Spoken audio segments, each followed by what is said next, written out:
There are times when this world drifts so close to the fabric of reality that I can hear something calling me from beyond that veil. Sometimes when I get too close, I can feel that thing on the other side tugging at the corners of my mind. I'm worried about Carlos. He doesn't seem to be taking this so well. In case you don't know, I work at the shitty gas station at the edge of our small town, and weird things have been happening for as long as I've been here. I've finally started to tell up some of my stories, and if you haven't caught up yet, I would like to invite you to listen to part 1 and part 2. When I returned to work after my post yesterday, I was delighted to find a stack of receipt papers sitting neatly at the register counter with notes written in my own shaky handwriting. I don't remember writing all these notes, but then again, I don't remember a lot of things. It is possible that I'm working too hard, or maybe the fumes coming from beneath the gas station are playing tricks on me, or perhaps it's just another side effect of my condition. At any rate, I'm not one to look a gift horse in the mouth. Or any other animal in any other kind of orifice, for that matter. Admittedly, my handwriting isn't the best, and at times the scratches on the receipt paper become almost illegible. So if anything herein seems unbelievable, it's probably because I copied it wrong. With that in mind, this is my best effort at the transcription. 7 o'clock. It's getting dark earlier these days. 7:30. Farmer Jr. came into the gas station tonight asking about the hand plants. I told him that there weren't any there anymore.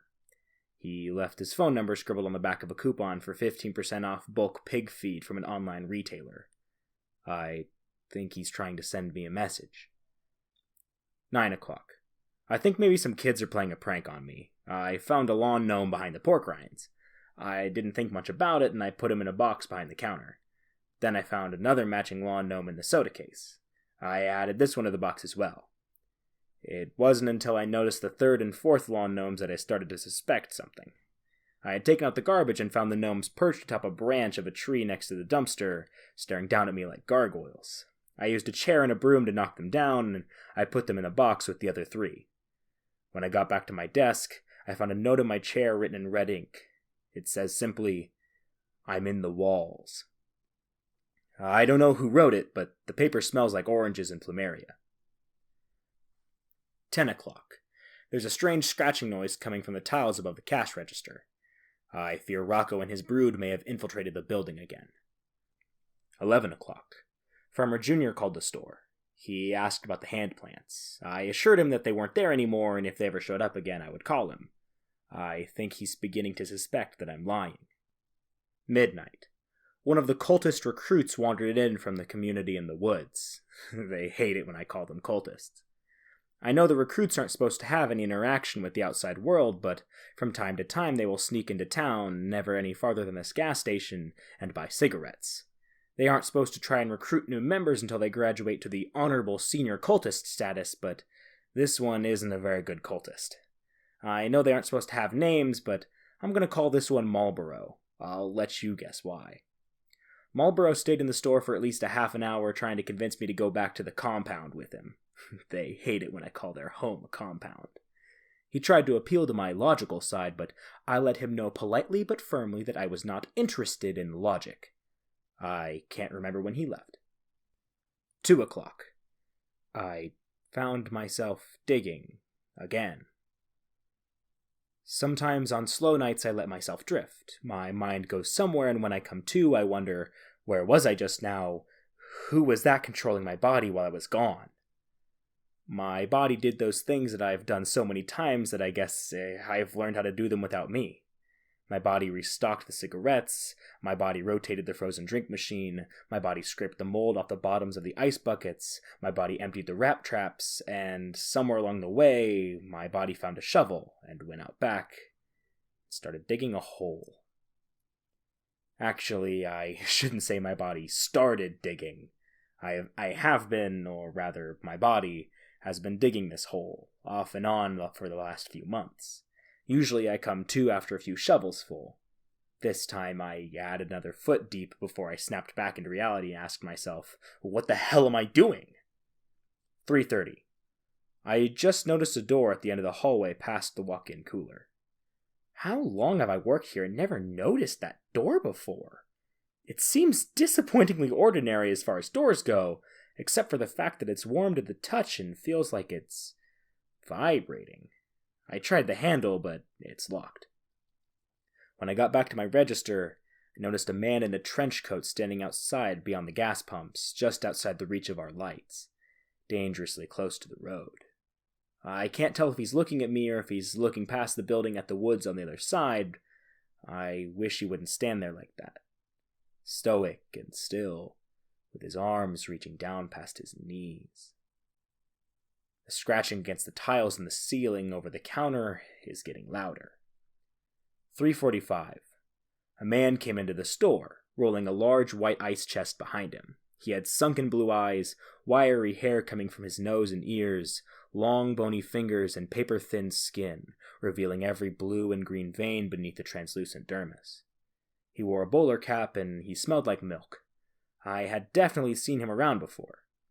He asked if I would be interested in partnering up with him. He sold ground meat at discount prices, but I told him that our store doesn't do very well with the fresh foods category, recommending he try his hand at making jerky. Before he left, he scooped out about a pound or so of raw ground meat from the ice chest into a piece of parchment paper and gave it to me as a sample.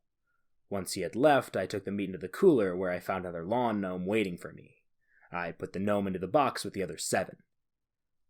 4 o'clock. Carlos just told me something very strange about Kiefer. 4:30.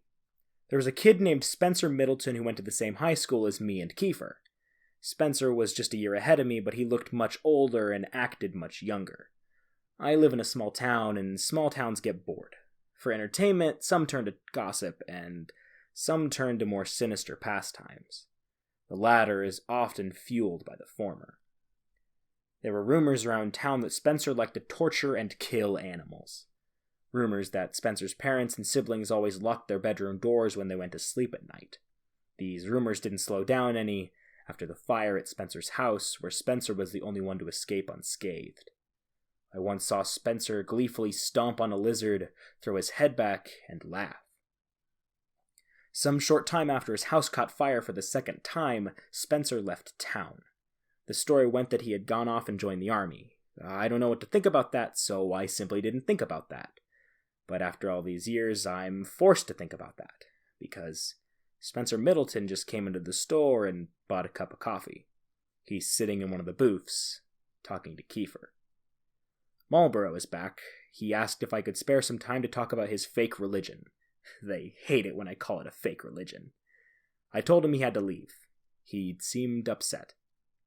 4:45. Spencer and Kiefer sat around for a while, and they didn't buy anything but 2 cups of coffee. When they finally left, I let Carlos know. He had been hiding under a blanket in the walk-in cooler, although I couldn't really understand why. Carlos explained to me exactly what happened. He finished his shift a couple nights ago and had just left the gas station when he saw Kiefer's SUV pulled over in a ditch at the bottom of a hill. Carlos, being the good guy he is, decided to check and see if Kiefer needed any help. He said that when he pulled over and got out of his car, he could hear something that sounded like a loud, crunching noise coming from just beyond the tree line. Carlos went to investigate. That's when he saw something. When I asked Carlos what he saw, he started speaking Spanish in a fast, panicked sort of way. I don't speak Spanish, but I nodded along empathetically. The only word I could pick up was strega, which is the name of a liquor we carry. Whatever it was that Carlos saw, it made him race back to his car as fast as he could and back out quickly, without looking. And that's when he ran over Kiefer. Carlos is a good guy, but here he was in a bad situation. He stopped long enough to get out, check on Kiefer, and confirm that he was definitely dead. There was nothing he could do to change that fact. It was an accident. Carlos was on parole, and there was that thing in the woods, and Carlos had to make a decision, so he heaved the body into the trunk of his car and drove off. Carlos took me to his car and showed me the body. I can confirm 100% that was Kiefer in the back of his car. Not just because of his unmistakable face, but also because of his phone and his wallet that were in his pockets. 5 o'clock. I finally got tired of the scratching and pulled our ladder out of storage to see what the raccoons were doing in the ceiling. But when I pushed back the tile, the only thing that was up there was another gnome. That makes about a dozen or so far. 6 o'clock. The man in the trench coat is still outside. The cultist came back in, demanding an audience with me, insisting that if I would just listen to him, I would see that his reasoning is superb and flawless, and that I would be a fool not to join him in the perfection of logic and nirvana that is his belief structure. I agreed to listen to his pitch if he would ask the man in the trench coat to leave. Our hasty verbal contract in place, I steeled myself to listen. Honestly, he did make a few good points, but I suppose that's to be expected from a viral thought experiment strong enough to convince perfectly normal people to abandon their real lives and go live in a commune in the woods past the shitty gas station on the edge of town. They call themselves the mathematists. They believe that humankind exists to fulfill two moral imperatives: to decrease suffering and increase happiness. A successful life increases happiness more than suffering. A decent life decreases suffering more than happiness. How good a person is can be determined by the spread between the happiness increased and the suffering decreased. Obviously, if the individual has a negative spread, that is, if they've increased happiness less than they've increased suffering, or if they've decreased suffering less than they've decreased happiness, then that means very simply that the individual is bad. Therefore, if an individual causes a tremendous amount of happiness and suffering, one can simply determine which was higher and use this perfect rubric to determine whether the individual was a good person or a bad person. Simple, right? The mathematists believe that the world has been going about good and bad in the wrong way. For eons, we've been attempting to increase happiness, when instead we should have been focusing on decreasing suffering. As happiness is a fluid concept, and the more happiness you create, the harder it is to sustain, as happiness has a clear set of diminishing returns. Suffering, however, is consistent. Suffering results from happiness coming to an end. Suffering is pure and eternal. For a mathematist to be supremely good, they must simply end all suffering. That is why the mathematists are working on a bomb to destroy the entire planet. By ending all life on Earth, they will end an infinity of suffering into the future. With every life they avert, an entire lineage of people that would be born into a life of suffering will no longer. Every death is a preemptive mercy killing. Every happy moment that will no longer occur pales in the face of all the sad moments that are likewise prevented. And so, as Marlboro explained, their murder cult believes that killing is a kindness. I told him that his ideas were stupid, and that he was stupid, and now he had to go tell the man in the trench coat to go away. 6:30. The phone rang. This is strange for two reasons. First, because it was not the landline. It was the cell phone, even though we do not get cell service all the way out here. And second, because it was the cell phone, the one I took off Kiefer's corpse. I'll admit, I was stuck in a bit of a moral quandary ever since Carlos confided in me. On one hand, Carlos had killed someone. On the other hand, it was an accident, and Carlos's parole officer may not have seen it that way. I thought I would have more time to figure this out, but when the cell phone started ringing, I knew I had to make a decision. I answered it. I didn't speak first. The voice on the other line was one that I recognized. You have something that belongs to my boss. It was Spencer Middleton. His cell phone and wallet? I answered. What? No, we don't care about that shit. We can buy more phones, we can get more wallets. You know what we want. He was right. I did. It was an accident, I explained. We know. We want to make a deal. You give it back, and we pretend this whole thing didn't happen. Can we do that? Absolutely. 7:30. Carlos came in for his shift a half hour ago, and I explained the deal to him.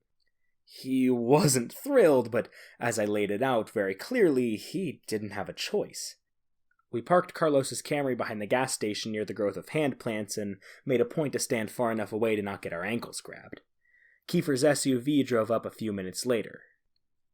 Spencer was driving. He and Kiefer got out without a word, sized us up, and opened up the back of their vehicle. Carlos popped his trunk. Kiefer and I stared at each other, keeping eye contact the whole time while Carlos and Spencer transferred the body from one vehicle to the other. Spencer had a tarp and a blanket ready to wrap everything up. When it was over, Kiefer put a hand on my shoulder and whispered in my ear, "You done good." Then they left. Carlos started crying as I went back inside the store. It was almost daytime, and that's when the new part-timer was supposed to take over. 8 o'clock. The new part-timer is late, and I'm overdue for a lunch break. I made the best of my extra time here by putting price stickers on all the lawn gnomes. We're ringing them up as miscellaneous grocery for $9.99 each, and I've already sold a couple. I'm a really good employee. 8:30. I went to the bathroom and saw a man standing there with his jeans around his ankles. He wore red and white checkered boxers and had a cowboy hat. He smiled when he saw me and simply said in a somewhat sing-songy voice, "Come on in, man. Come on in." I took the opportunity to ask him something that had been burning at the back of my mind. "Do you know, is everything going to be okay?" The bathroom cowboy took a second to think, then he pulled up his pants, fastened the enormous belt buckle, and walked past me, spurs clinking against the bathroom tile. He stopped for a second when he was right next to me and said plainly, "I appreciate it." Then he left. I have absolutely no idea what that means. These are the entirety of the receipt paper notes, but I did make a point to continue keeping this journal. I think this will be a healthy way of chronicling the weird events at the gas station. Maybe this will even help with my condition. I don't know. The next time something strange happens, maybe I'll come back and write more. Until then, I guess this is to be continued. Edits. Sorry, upon further inspection I realized that some of the scribbles on the receipt paper may have been transcribed incorrectly. I also made some adjustments to the spelling and fixed some typos. While I was at it, I added another typo just for the observant reader. Lastly, upon the advice of some of my readers, I removed the part where I listed Farmer Joe's social security number and address. Also, special thanks to the reader that pointed out that strega isn't even a Spanish word. I asked Carlos about it when he came in for his 4th shift today, but Carlos simply looked at me with a blank expression and told me that he doesn't speak Spanish.